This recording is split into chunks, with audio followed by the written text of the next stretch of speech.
Yes, what is going on, everyone? Welcome back to GAA Fan TV. This is the show that keeps you up to date with everything that is happening in Gaelic football, from football down to hurling, down to absolutely everything. And we are here today to discuss this weekend's qualifiers, the first round of the qualifiers in the All Ireland Championship.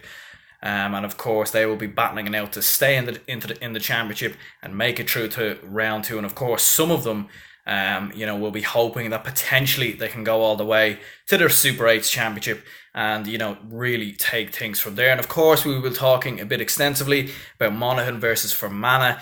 Big game, perhaps the biggest of the first round qualifiers, seeing, a high quality team in Monaghan who were All Ireland semi-finalists last year, and Fermanagh who were Ulster finalists last year. And of course, they did have a strong league campaign last year, and they did look quite impressive at times in the league this year. But of course, we will start off by talking a bit about the game between Offaly and London. Of course, first of all, guys, if you are new around here, do drop that like button, hit that subscribe button as well. Number of previews, reviews, match reactions, absolutely everything coming on this channel over the next couple of weeks and months. More than ever of a reason to subscribe. So Offaly, of course, looks very, very impressive in that game versus Meath. I love the way they pressed quite high up on Meath. They made it very, very difficult for Meath. I know a lot of people said that Meath were very, very poor, and they were. You can't deny that, but you cannot deny that Offaly had a very good performance. And in their league campaign, they were very stuttery. They had some good performances. They also had some far weaker performances. They ended up just about avoiding relegation on the final day.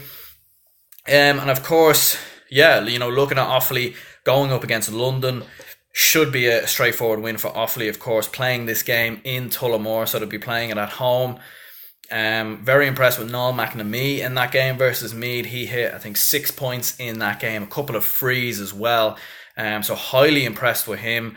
And I do feel that Offaly could be a bit of a banana skin for a lot of the other counties in the qualifiers. I don't think they're going to be easy to roll over, unless, of course, Tyrone, let's say, were to get beaten by Donegal and then come up against Offaly. You really feel that Offaly would lose quite easily. But certainly going up against London, who did look quite good at times against Galway. They battled, they made it difficult in that game. They were only beaten in the end by, I think, 6 points or 7 points. So should be interesting to see how it goes. But ultimately, Offaly should win by 4 or 5 points. Of course, one of the other games is Leitrim going at home to Wicklow. I was impressed with Wicklow. I thought they done quite well in their game against Kildare. It was similar in some respects to the Offaly Meath game. Wicklow really did, put up quite a battle against Kildare, and they did make it very, very difficult. And there were times in that game where it did look like Wicklow might actually come away with the victory. But of course, this is a different game, a different kettle of fish. Leitrim, another Division 4 side. I mean, Wicklow might have a chance here, but Leitrim did look very good, of course, in their league campaign in the Division 4. They beat Wicklow once already this year, which gives Leitrim a lot of confidence. And although they were rolled over very much against Roscommon, this is a game at home that you would expect Leitrim to get the job done. Of course, you'd be looking for the likes of Sean Moore, and you'd be expecting a big performance from him. He was probably the standout player when these two met earlier in the league and probably throughout their Division 4 campaign. So, yeah, guys, I'm going to go with Leitrim to win by 5 points. But Wicklow, if they can put up the same level of performance that they put up against Kildare, this could be a very, very close game. Moving on, of course, we have Westmeath taking on Waterford. Waterford did show some resilience in their match against Clare. They put it up to Clare, but that was probably one of the worst games in the championship so far, certainly in football anyway. There was nothing in it. Clare won 9 points to 8. It was a very dogged defensive performance in many ways by both teams, real lack of quality, and Waterford probably one of the more weaker teams in this entire qualifying draw. So you would expect Westmeath, of course, Division 3 champions, guided by strong defenders, including the likes of Bodu Saya, and of course the likes of Jerry Egan, and of course Luke Heslin as well. So you would expect Westmeath eventually to get the victory, to get the job done at home in front of their home crowd. They should eventually pull through and win by 5 or 6 points. So I'm going to go with Westmeath to win this one quite comfortably. Of course, moving on, Down are playing Tipperary. Tipperary were awful, weren't they, in their match versus Limerick? I mean, not just to get beat, but to get beaten so badly and poorly. It was really, really disappointing from Tipperary, and I do feel like this Tipperary side, they've peaked massively. They've absolutely peaked from that campaign 2 or 3 years ago when they reached an All Ireland semi-final. I think they were relegated, from Division 2 this year.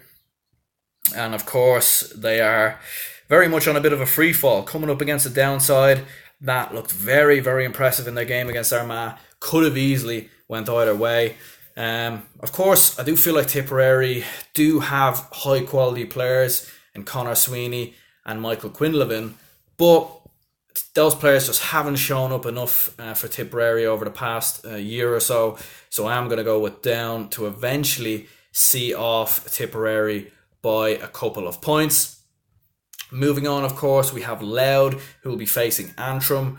Antrim did show some level of resolve against Tyrone. They went toe-to-toe with Tyrone, which I was really impressed with. They weren't, doing the traditional defensive kind of side of things. They really went for it.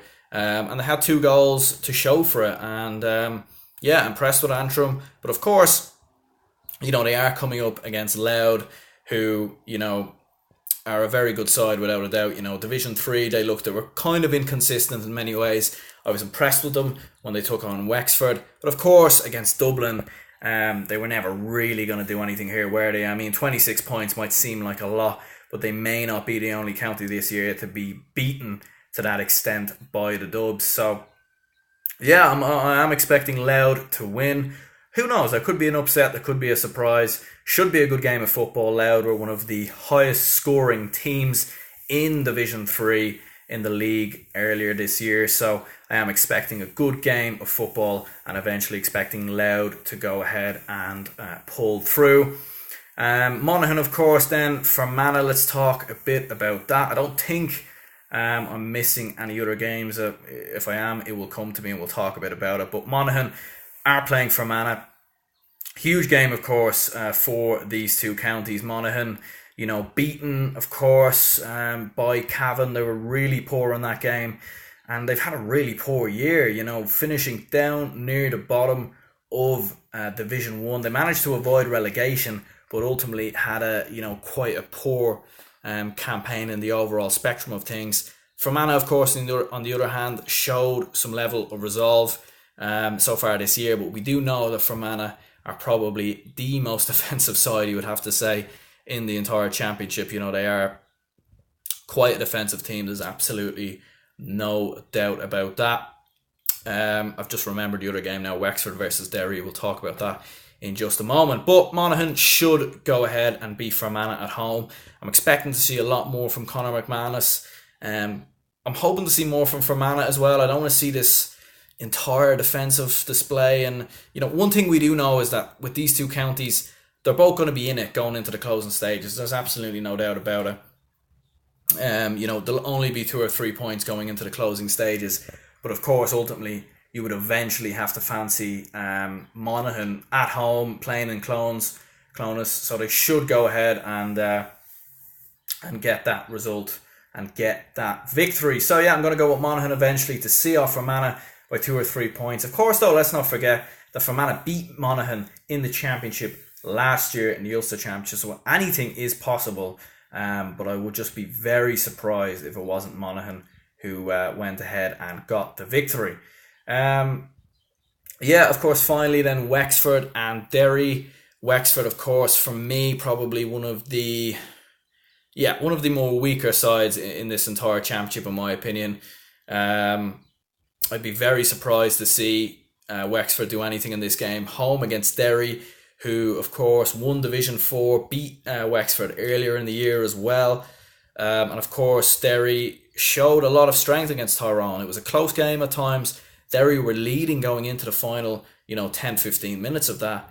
I was highly impressed with Brendan Rodgers. I thought he had a great game in that display for Derry. Be interested to see how he gets on going up against this Wexford team. But even though Wexford will be playing this at home, you would eventually fancy Derry to win this game. You know, they've beaten Wexford already once this year, and surely they're not going to, throw away what has been a very good year so far this early.